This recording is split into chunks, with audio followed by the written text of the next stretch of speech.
হয়তো আপনারা খেয়াল করেন নাই, দুনিয়াতে আমরা কতই না সম্পর্ক গড়ে তুলি। বয়ফ্রেন্ড, বেস্ট ফ্রেন্ড, গার্লফ্রেন্ড, আর সবচেয়ে সত্যিকারের যেটা সম্পর্ক সেটা হচ্ছে ফ্যামিলি। তো আপনি খেয়াল করবেন, একটা জিনিস খেয়াল করবেন, দেখবেন বেস্ট ফ্রেন্ড যেটা, তার শেষে ইংরেজিতে খেয়াল করবেন লাস্টে END এন্ড লেখা আছে। বয়ফ্রেন্ডের শেষেও END এন্ড লেখা আছে।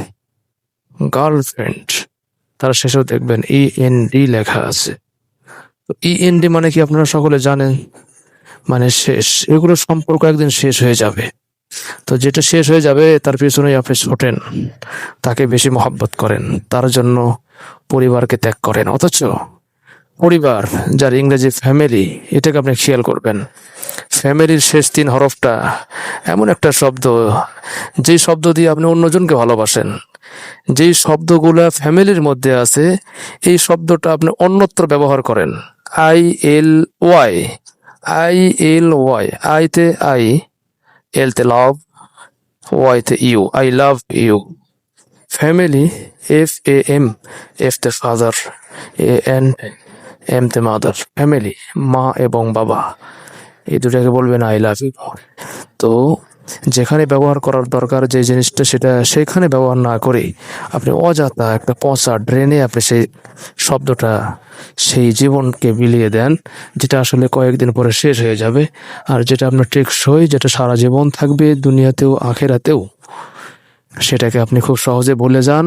এবং এই স্লোগানটা জায়গায় ব্যবহার না করে অজায়গায় একটা ব্যবহার করে আপনার জীবনকে বরবাদ করে দেন। এই জন্য খুবই খেয়াল রাখবেন, বেস্ট ফ্রেন্ড বলে যাকে দাবি করতেছেন সে কি আপনার জন্য টেকসই কিনা। গার্লফ্রেন্ড বলে যাকে দাবি করতেছেন সে আপনার জীবনের চরম বন্ধু কিনা, নাকি চরম শত্রু। আসলে কেউ থাকবে না পাশে, পাশে একজনই থাকবে, সেটা হচ্ছে ফ্যামিলি। এই জন্য ফ্যামিলিকে ভালোবাসবেন। পিতামাতা সন্তানকে ভালোবাসবে, সন্তান পিতামাতাকে ভালোবাসবে, স্বামী তার স্ত্রীকে, স্ত্রী তার স্বামীকে ভালোবাসবে। এটাই সম্পর্ক। এছাড়া কোনো সম্পর্ক দুনিয়াতে নাই। এছাড়া কোনো পারিবারিক কোনো সম্পর্ক অযথা কাউকে দিয়ে সম্পর্ক হয় না। সম্পর্কই আল্লাহ তাআলা তৈরি করে দিয়েছেন।